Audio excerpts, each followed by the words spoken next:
Hello and welcome to another review from Colour with Claire. Today I'm reviewing this beautiful book by Czech Republic artist Vladislava Schafferhans. Hopefully I've said that right.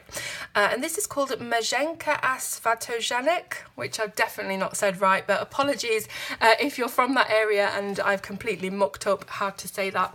But anyway, this book is A4 in size.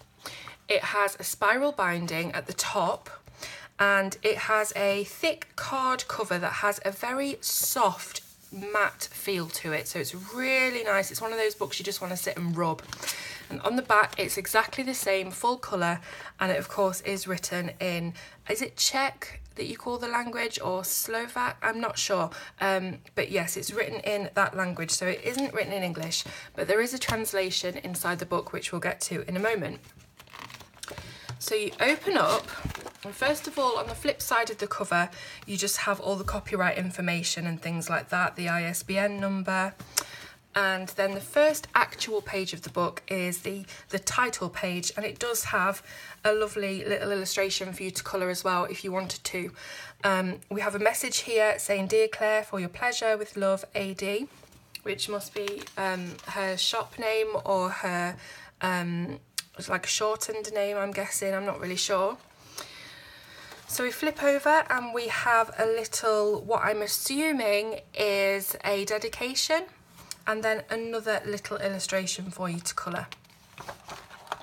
So the first actual page of the book, or first two pages, is the story. So this book, a bit like Ivy and the Inky Butterfly, is based on a story, and even though the story is right at the beginning and it doesn't run through the book like Ivy and the Inky Butterfly, the book is all about this story.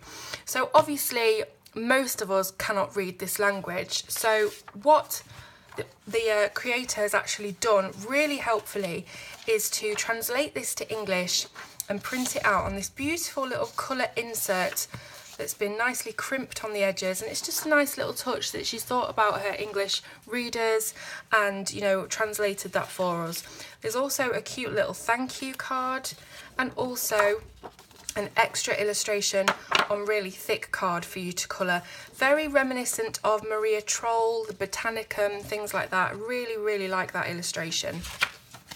So I'm going to actually read the story to you so that you can then look through the book with me, and hopefully some of the references will make sense.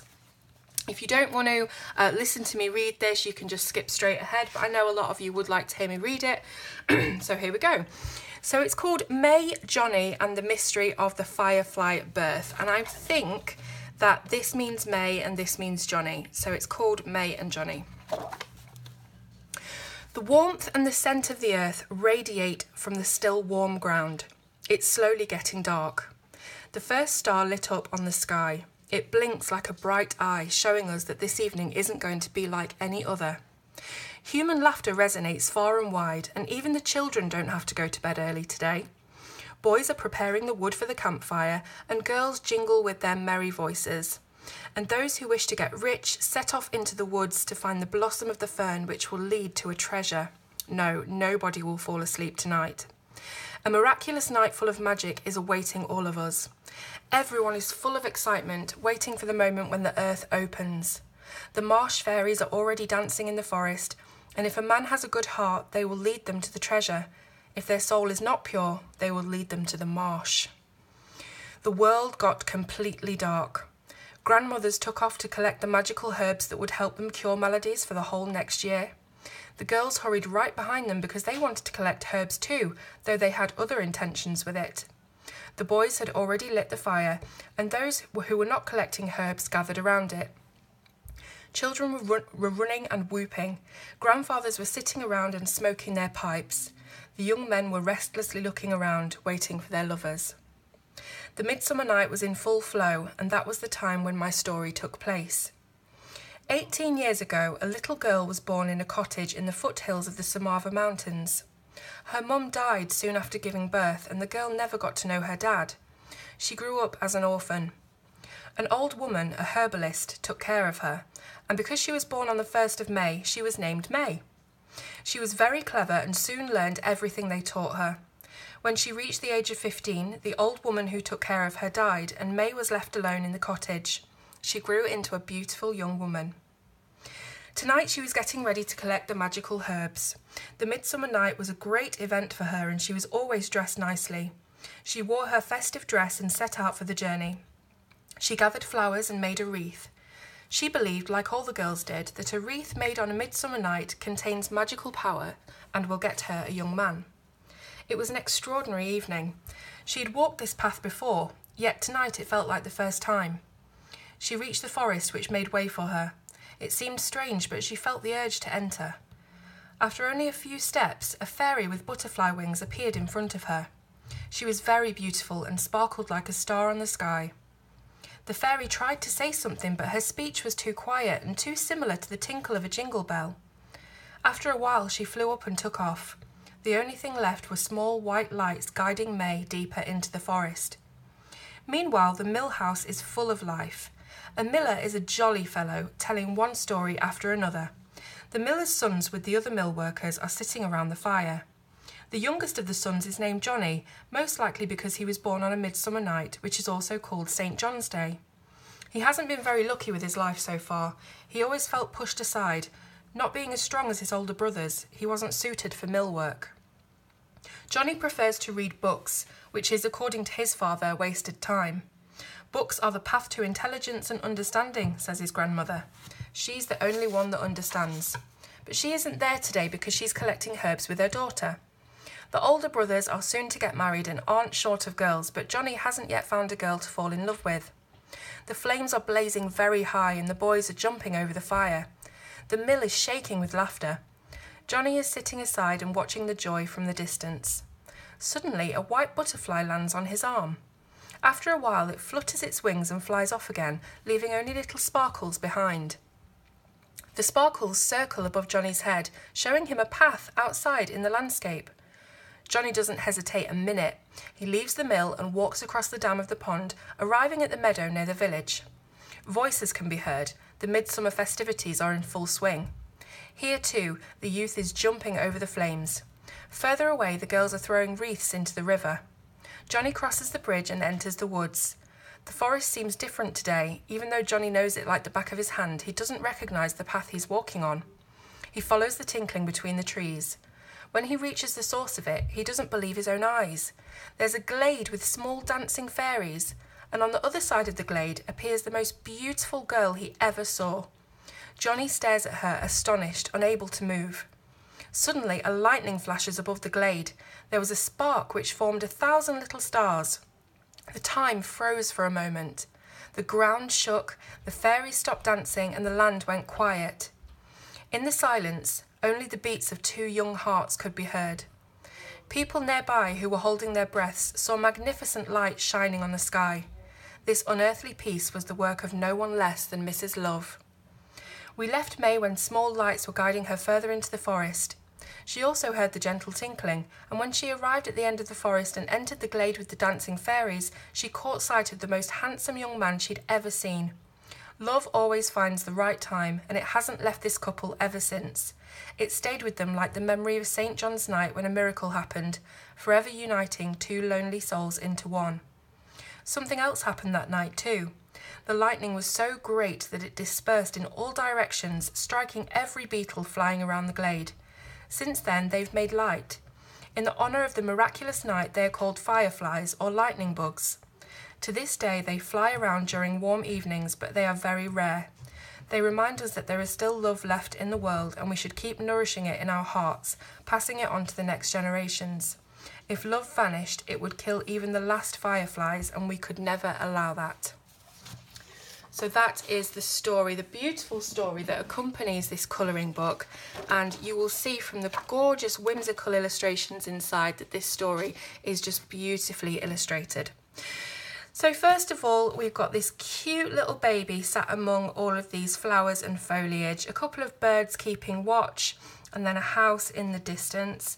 So just absolutely gorgeous. We've got this whole circle, this whole sort of oval of plants and flowers sort of framing the picture. And this obviously is May, who was born in the foothills of the mountains. We then have all of the festivities of the Midsummer Night, again surrounded by all of the beautiful flowers and plants and foliage. We've got people dancing over the flames, and we've also got people just sitting watching on. Here we've got May entering the forest, and you can see that the forest is lit by lanterns. It's all very dark, but you can imagine the soft glow that these are giving off, and this is a perfect opportunity for you to practice your light sources and your glow and things like that. Here we have May finding the little fairy who she followed into the forest. So again, another opportunity for you to practice skin tone and hair on this one. Here we have the beautiful house with the water wheel and the bridge over the pond, lake, moat, whatever you want to call it. And then we've got a cute little swallow coming down here and the fairy watching the house. So the fairy is going to be watching over May as she's left alone in the cottage.